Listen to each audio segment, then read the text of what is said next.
What's going on, everyone? Optimistic Zeke here. And Mike and Manny here. This video is going to be a little bit different. Yeah, I know we did a response to Ccag this year being canceled, but we kind of had to do a video anyway. We're actually going to be in this one. We're going to be talking about like some of our favorite memories from there, as well as some of our favorite items that we have picked up over the past few years. And for some of you that don't know what Ccag is, well, here's a sample. What's going on, everyone? Optimistic Zeke here. And Michael Manny here. Team Optimist is at the Classic Console and Arcade Gaming Show.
So yeah, that was pretty cool, taking a almost 2-minute trip down memory lane. Yeah. But but that was only a small sample. If you like what you saw, be sure to check out all of our Ccag videos, including the mini series, as I like to call it, from 2016. I'll get into that, why I call it that, in a little bit. But I think the best thing we can do is kind of start from the beginning. So yeah, first year we actually went. I don't even know how to start that, but well, it started back in 2015. Yeah, we know that. Yeah, it started back in 2015. This is like maybe a little under a year before we started doing this YouTube channel. But yeah, I ended up going to like some random store in Cleveland. Yeah, and they had like a card for advertising Ccag, so I asked them what it was, and they told me that it was a convention they held every year. Man, I kind of did a little research, found out where it was, told Mikey about it. It's like, dude, there's like this video game convention coming up called Ccag. You want to check it out? And he's like, yeah, man. And then that day, I remember I was so excited about it. I think Mikey was too. I was. I mean, I couldn't fall back to sleep, and come to find out Mikey was up too. As like, hey, dude, screw it. You want to go to Jamie's Flea Market before we head over there? Yeah. Let's go to Jamie's Flea Market. Yeah, so we did that, and then we kind of came up with this thing. We came up with the $25 challenge. That's when it officially started. We didn't start it in 2016 in Flea Market Field Trip 3. We actually started this before this channel even existed. Yeah, it was kind of like this little game we came up with, and basically how it worked was, I know if you haven't watched the Flea Market Field Trip videos or those, flea market field trip videos that we filmed before CCAG, well, here's how it worked. If you spent, like, the goal is not to spend anywhere over $25. Like, if you go over $25, then you would have to drink pickle juice. I mean, it doesn't matter if it's like one of us or both of us, like, or how much over we are. Like, if you go over, like, if you spent more than $25, then you had to drink pickle juice. And unfortunately, none of us has never went over the $25 mark day morning of CCAG at Jamie's. No, we didn't. But somebody's got to drink people. Well, it's got to get to that point. It's got to get there. I think when we start doing the flea market field trip videos again, we're probably the first episode back. We'll probably do. Doesn't matter if it's at CCAG or not. We're doing a $25 challenge because someone's got to drink pickle juice. Somebody's got to drink pickle juice because it's kind of disgusting if you think about it. Yeah, I don't really like the taste of pickle juice either. But yeah, enough about that. But yeah, also I kind of competed in. I was actually out there competing in a tournament for the Nintendo World Championships 1990 cart. I actually pretty much remember practicing like every chance that I got. I didn't. If you're wondering how I was able to practice well, a while back I ended up getting a reproduction of the Nintendo World Championships game cartridge from RetroZone years ago. So I basically had something to practice with. This is actually something that I've wanted to compete in for like as long as I could remember since I was a kid back in 1990. I wanted to be in the original tournament, but it just never happened. But I got to be in this one. I came in second place. There is a video of that session up on the channel, so go ahead and check it out. Put that down. But yeah, Mikey, what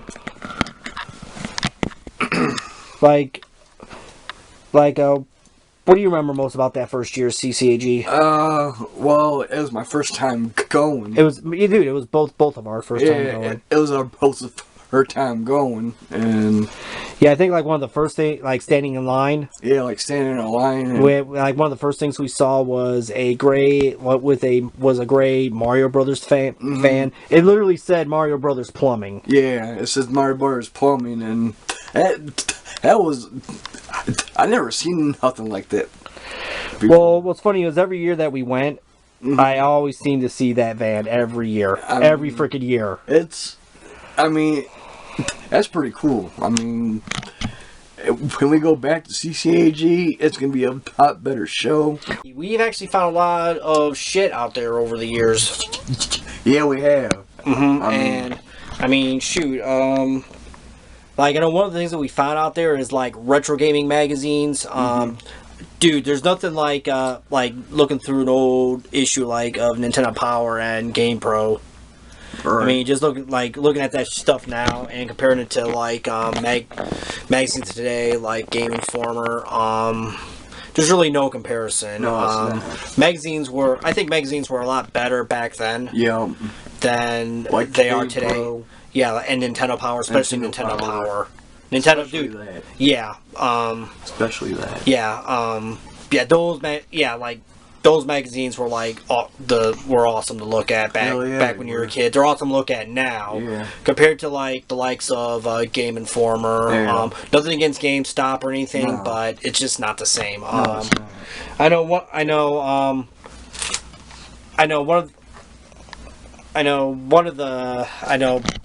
of the magazines that Mikey found was this issue of GamePro with best games of 1992. Yeah. I mean, with Sonic the Hedgehog, Pro Strategy Guide inside, and all that other stuff, pro reviews. It's a good find. Oh, dude, that is a pretty good find. I mean, you're probably a big Sonic the Hedgehog fan. I mean, don't get me wrong, Sonic's awesome. Sonic is awesome. Sonic is awesome. I love Sonic the Hedgehog almost as much as I liked Mario. Yeah. And speaking of Mario, Yeah, and like one of the first magazines I found that year when we started going was this issue of Nintendo Power with Star Trek on the cover. And the funniest thing about that is I found this around the same time or same year as I found the actual game.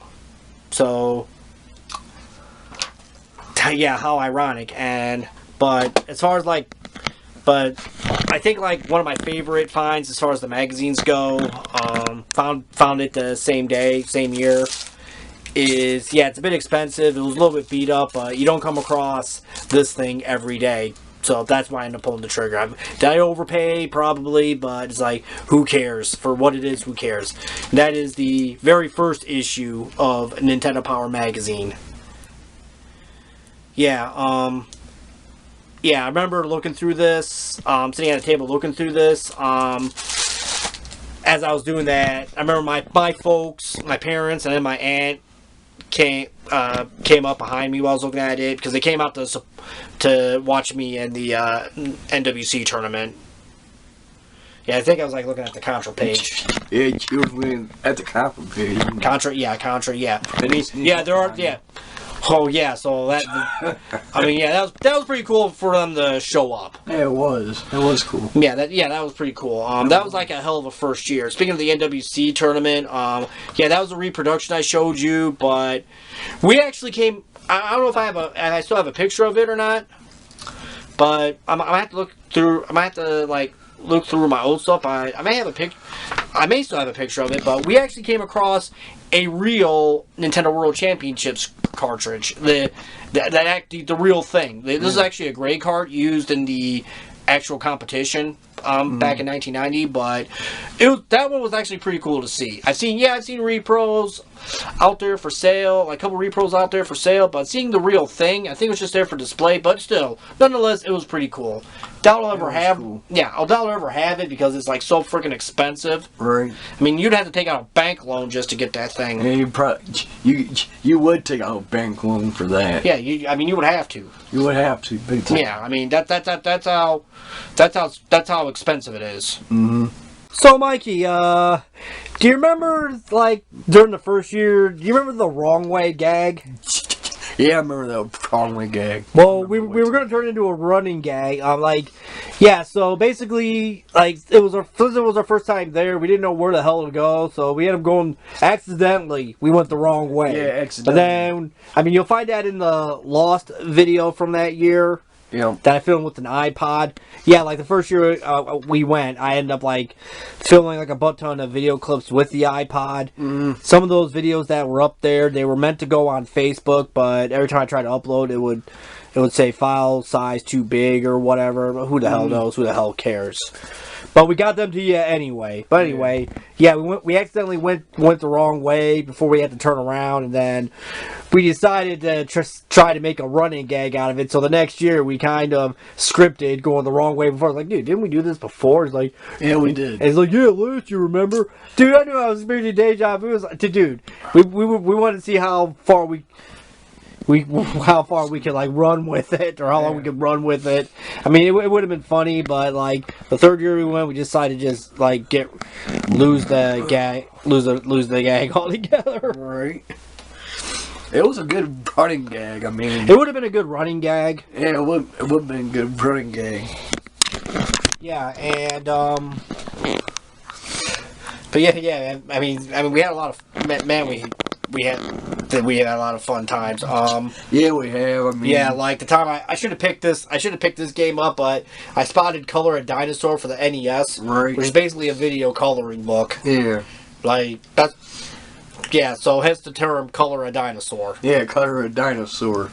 Yeah, I mean it would be cheaper to buy a freaking coloring book than that game. Yeah, really. I mean, I like coloring. But this is a game that's about coloring. Yeah, about coloring. Who wants to color a dinosaur? I mean, yeah, dude, I should have bought that game that year. I should have, but now it's gone up in price since then. Mm-hmm. Anyway, I know you were mainly looking at DVDs. Yeah, I was looking at DVDs and Blu-rays. I'm a DVD guy. So, Yeah, and yeah. a movie guy. So.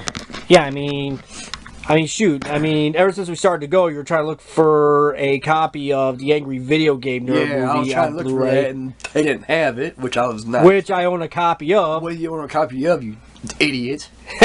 So, Thanks for noticing. yeah, because I was looking for a copy back in 2015 and 2016. And so on and so on. Yeah. All because, yeah. Because of you.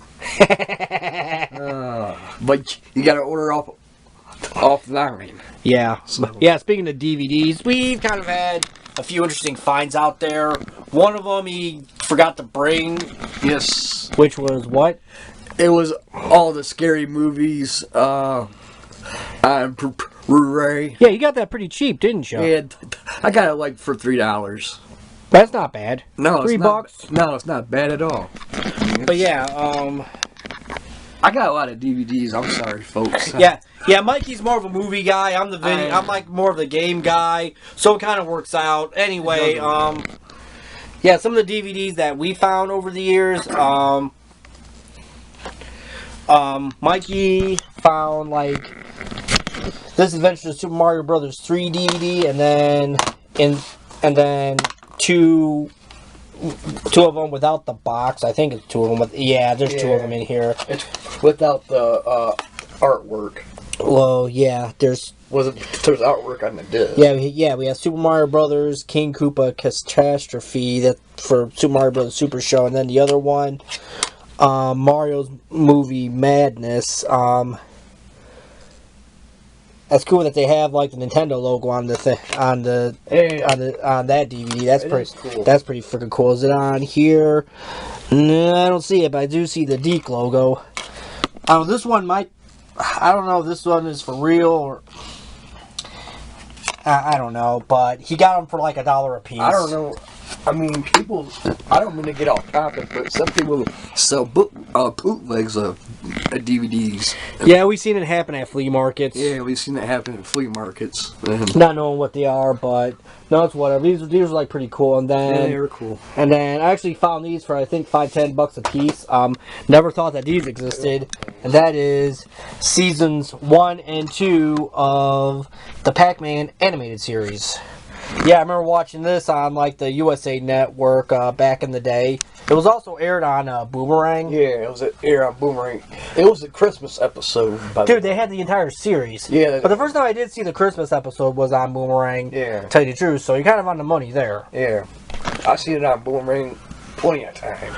Yeah, same here. But yeah, I mean, I got both seasons, all the episodes now, so yeah, I'm not usually hunting for DVDs, but this was like too cool not to get. I mean, I never seen these anywhere, not at a store, not at a flea market, let alone retro convention. So this is pretty freaking cool.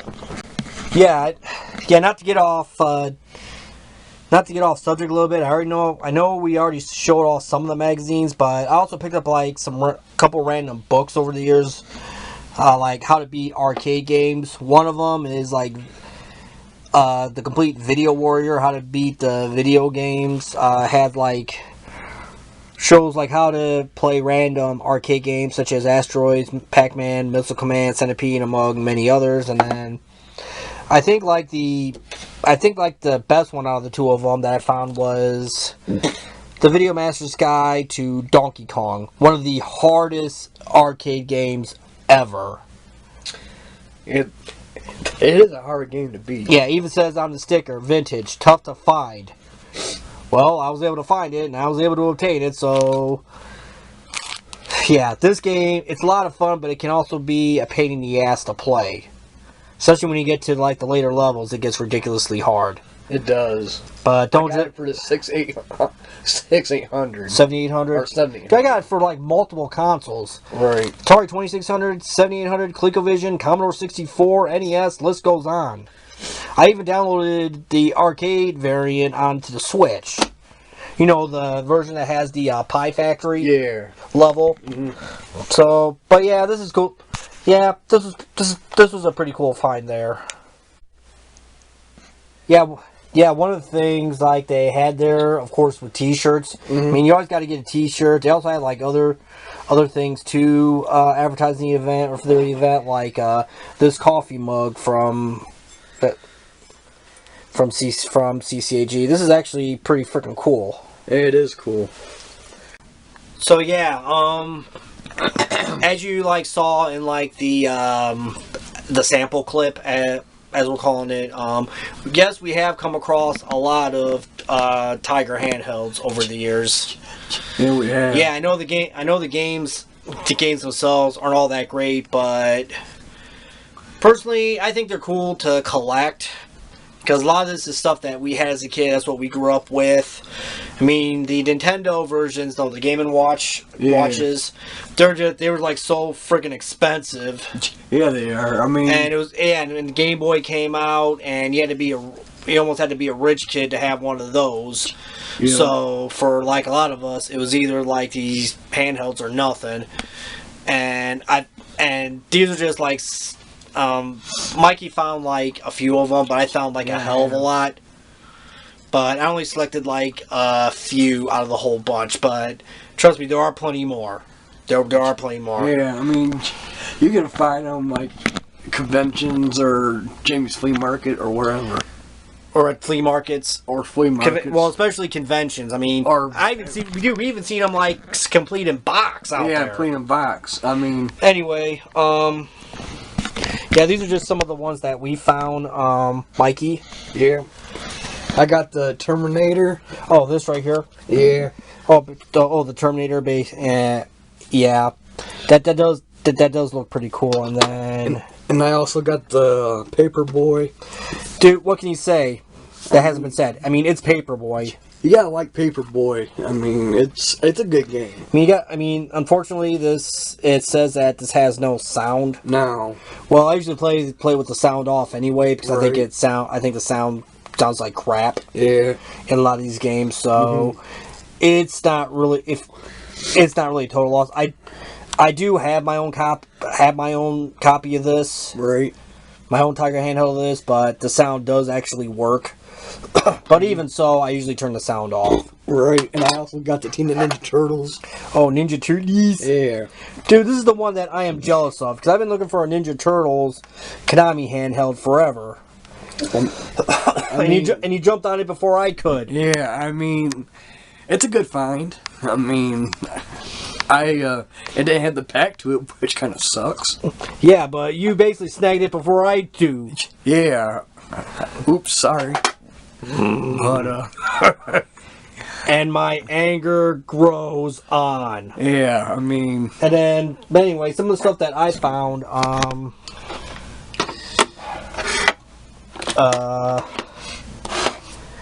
okay, I found, Narc, which is a handheld made by Acclaim. Yeah, it was a little bit pricey compared to the price tags Mikey has on. Actually, how much do you pay for that Terminator? Oh, it doesn't say, but yeah, I mean, this is like a little bit more than what I wanted to pay, but I mean, again, this is one of those things you don't come across every day. It's kind of like that first issue Nintendo Power. The other one is Shinobi. I have like another game I have multiple versions of. Like I have the Tengen version on NES. I got it on Master System. I even have a complete in box version of it on the Commodore 64. As a matter of fact, it's right over there next to the Afterburner one. Yeah, there it is. Yeah. Yeah, not to get off topic. I did not buy that at CCAG. I found it at some random video game store. And then another one I bought. I'm sure Mikey's probably jealous of me for this one. So Batman Returns. I mean, I am jealous. Yeah, because I have the first Batman. Right. Tiger handheld, but I didn't find that one at CCAG. But I actually found it a year after I got this. But nonetheless, yeah, I mean, these are just only the few of all the handhelds that I found out there. I mean, there's plenty more I found. Trust me. These are just like some of my favorite picks. What can we say about those guys? Other than they have a lot of hilarious videos up on their channel. I would have to say check them out. But the reason why we're bringing those guys up is, number one, the year that we filmed the 2016 event, or as we call it, the mini series. Yeah, the mini series. Like I said, this was the first year for our channel as a whole. Anyway, like when we were still under our old name, we ran into these guys. We met them out at Jamie's Flea Market when we were filming Flea Market Field Trip 3. And they were cool enough to give us a shout out in their video. Gave our channel a shout out. Yeah. Like that, like I said, that was when it was under the old name, but still. But they're pretty. I mean, they're pretty cool. They're pretty freaking funny. They're cool. Funny. I mean, some of their shenanigans, like, you just can't help but laugh. No, you can't. I mean, they're entertaining. Yeah, but they go out to random conventions also, like CCAG, sell a bunch of games, and actually have a few of the games that I got off them. They gave me a pretty good deal. Like the year of the mini series, I ended up picking up Joe and Mac for the NES. I already had it for the Super NES. Found this, picked it up, and this actually isn't a bad version of the game, personally. No. And then the following year, I picked up G.I. Joe: The Atlantis Factor for the NES. I think they originally wanted 32. I asked them if they could take 30, and they were cool with that. I mean, I was trying to be fair about it, right? And I'm probably gonna get a lot of hate because I probably should have went down lower. But you know, I didn't want to go worse going down too low. And I mean, like I said, these guys they're pretty cool guys. Jay and Buzzy, yeah. And then the year after that, I found they were selling the first G.I. Joe made by somebody else, and so yeah, basically these are basically the purchases that I bought off of them. I remember like the year after the year of the miniseries, they actually had. I didn't get this at CCAG, but when the hell am I ever going to talk about this?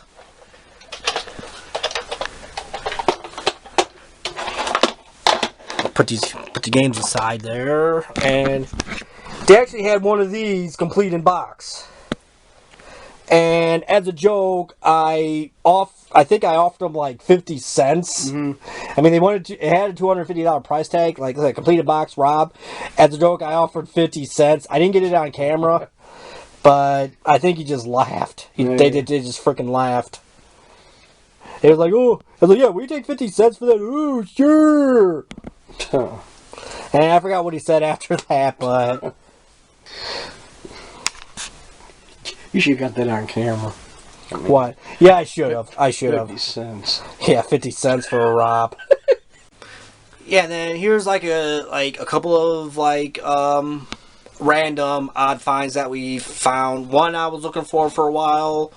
The other, one Mikey basically just came across and just said that he was tempted. I was tempted to buy it. And he bought it. So and I bought it. When Mikey's tempted to buy something, then he usually gets it. So I usually get it. Yep. So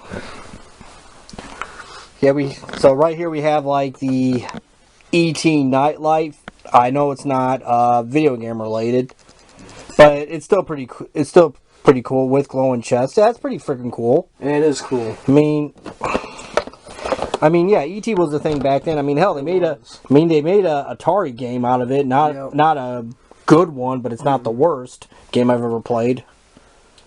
And then I think that same year, I found the steering wheel controller expansion module number 2, as it says on the label. Yep. For the ColecoVision. It works with I think it works with some random driving games. Turbo might be one of them, but don't quote me on that. Never really had a chance to test it. I'll probably do a video doing that sometime. Probably will. Yeah. Probably somewhere in the near future. Yeah, we'll see. Why? Want to be on that? Oh, yeah.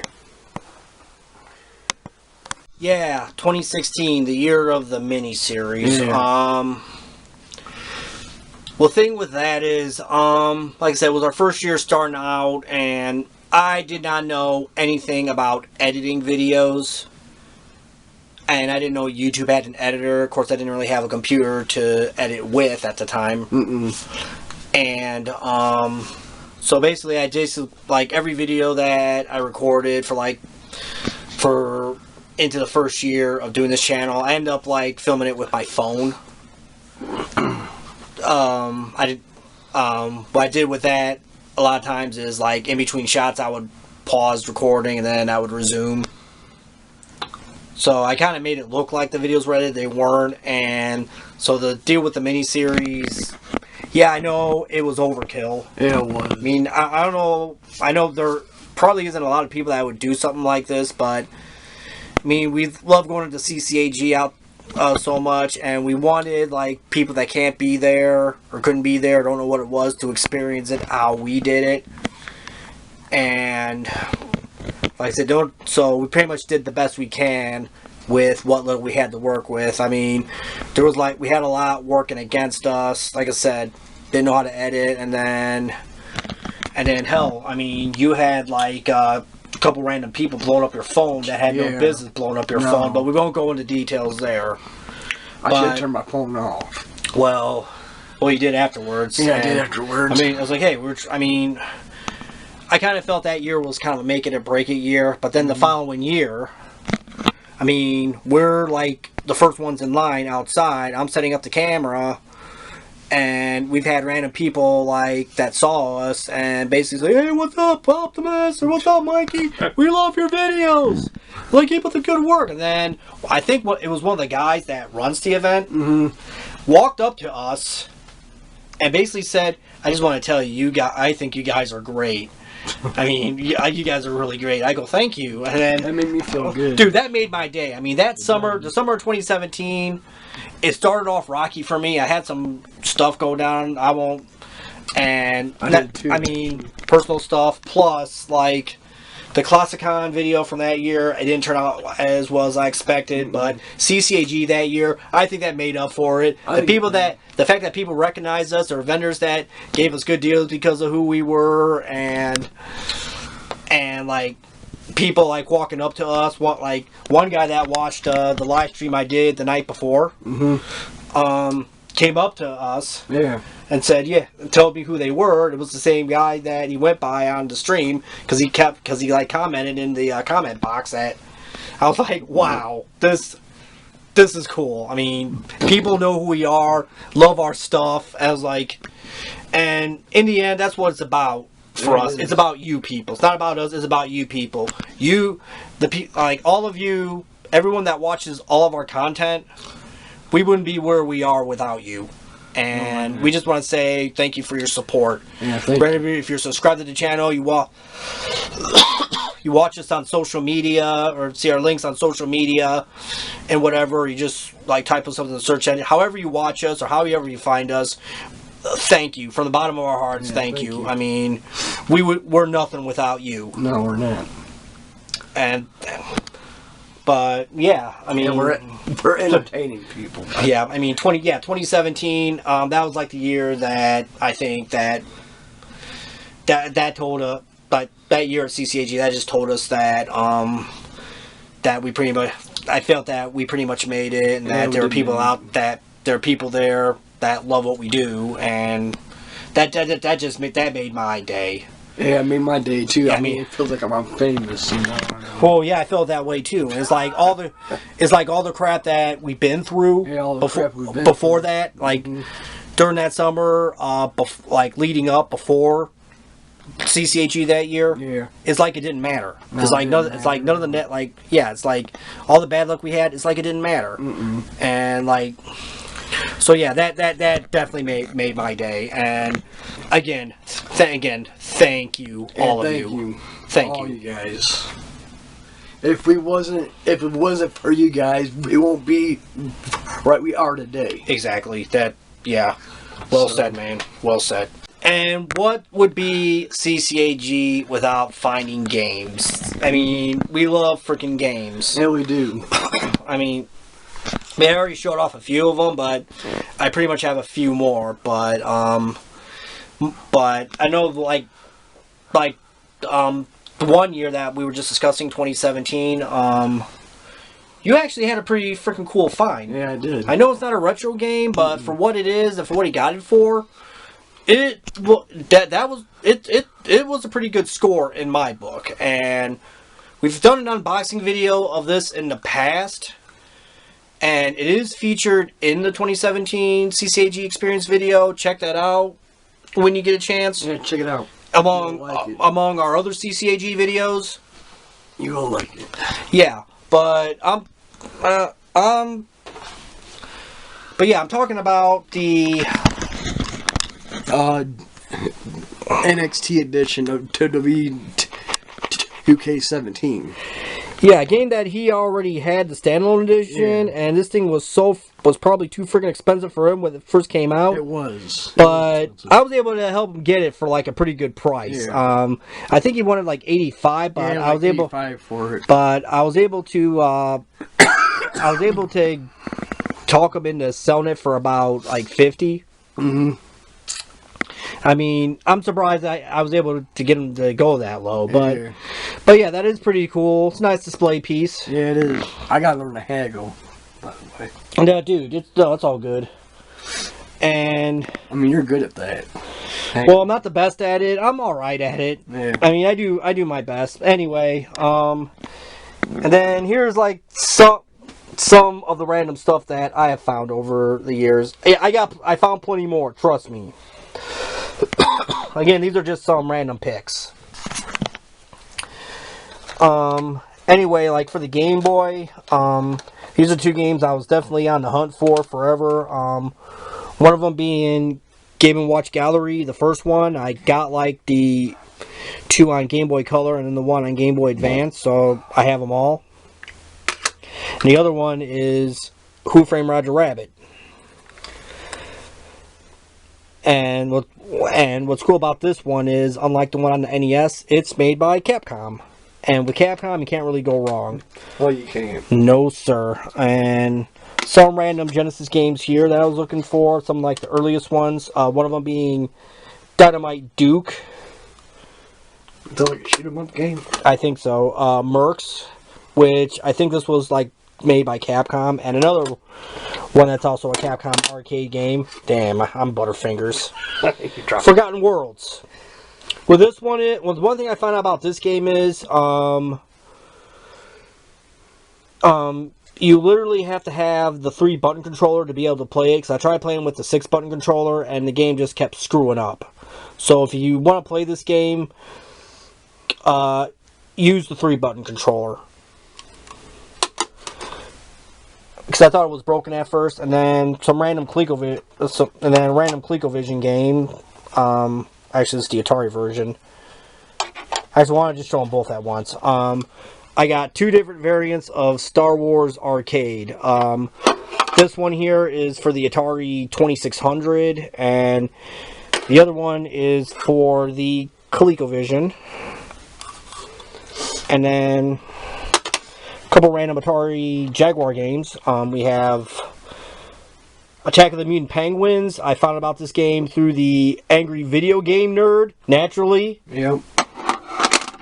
And we have Flip Out, which I don't really know a whole lot about. Never had a chance to test it. And then this right here is the Commodore 64 version of Star Trek Strategic Operations Simulator. Try saying that one 5 times fast.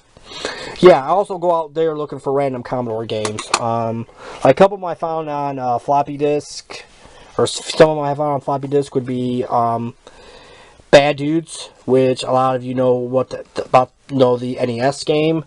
Altered Beast, which we know, which we all played the Genesis version. And I end up getting and then the next two are Batman the Caped Crusader and Batman based off the 1989 Tim Burton movie. And luckily with these games right here, I got them with the manuals. Yeah, here's one for Bad Dudes. Here's one for Batman, Return to Cape Crusader, and Batman 89, all upside down. And then this is the one for Ultra Beast. It looks like a freaking travel brochure. Yeah, it does. And another thing that I'm kind of a sucker for, and you're probably all going to laugh, or I'm probably going to get a lot of hate out of all of you for this, but I'm kind of a sucker for ROM hacks and reproduction cards. And like some of the ones I got here, I'll start with the Genesis. Crazy Bus, which I discovered through an episode of Angry Video Game Nerd when he did his 12 shitty days of Christmas, or 12 days of shitsmas. I forgot what it was called. But yeah, this game is pretty much pointless. Yeah, it is. It's shit. I never played it. And then I found I found a few Sonic the Hedgehog ROM hacks. One of them here is Sonic Boom. And then I don't know if this was ever released anywhere. I know it probably wasn't released in the US, but I found Ninja Gaiden for the Genesis. And then I also found Wolfenstein 3D, which is probably like I don't know if this is a homebrew or if this is an unreleased ROM. Who knows? But yeah, I already had it on like almost everything else. So what the heck? So found this on Genesis, so I decided to pick it up. And then like a couple more ROM hacks. Master Mario Brothers. So I think this is a Super Mario World ROM hack. And then I don't know the whole story about this.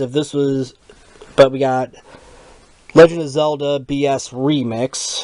I don't know if this is the Ancient Stone Tablets that I've heard so much about, or if this is a ROM hack of that, but still, I can't wait to check that out more thoroughly. And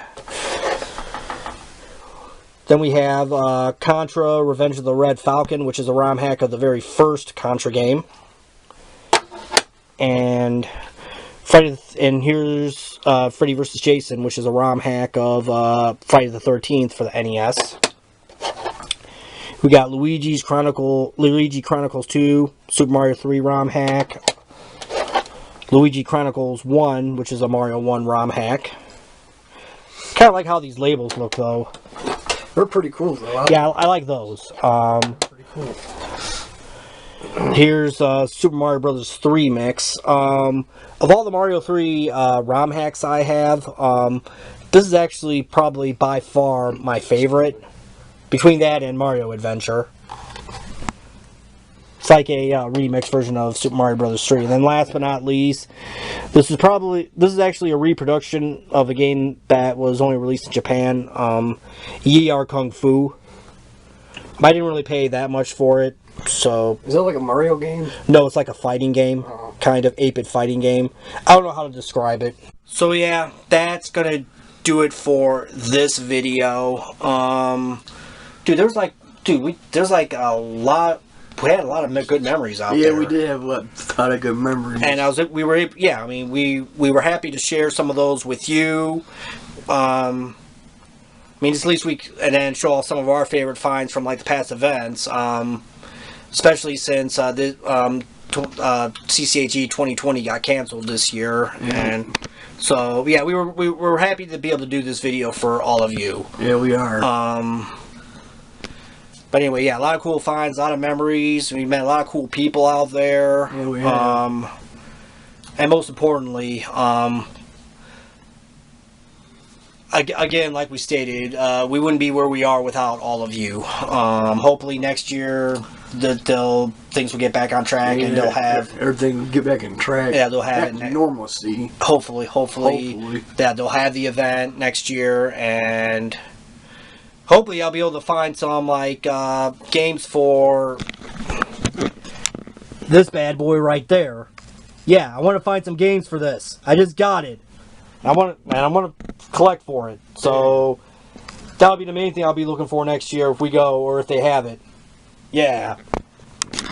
Yeah, you gotta love N64. Dude, you just gotta love Nintendo. It still holds up. Dude, you just gotta love You gotta Nintendo, love period. Nintendo, Period. Period. But Sega's cool too, so is Atari and a bunch of others, but I just grew up with Nintendo. Yeah. But yeah, we'd like to say thank you for watching this video. If you really want to see more on what CCAG is all about, be sure to check out all of those videos while you're at it. They're really good. We've actually been watching a few of them, kind of reminiscing about, like, basically watching our old work and then kind of looking back at what we did. And dude, they're fun to watch. Yeah, they're fun to watch. Yeah, I love them. But anyway, again, that's going to do it here. Thank you for watching this video. Again, be sure to check out the other all the CCAG videos from the past, among many of our other videos. And as always, until next time, we will see you later. See you down the road.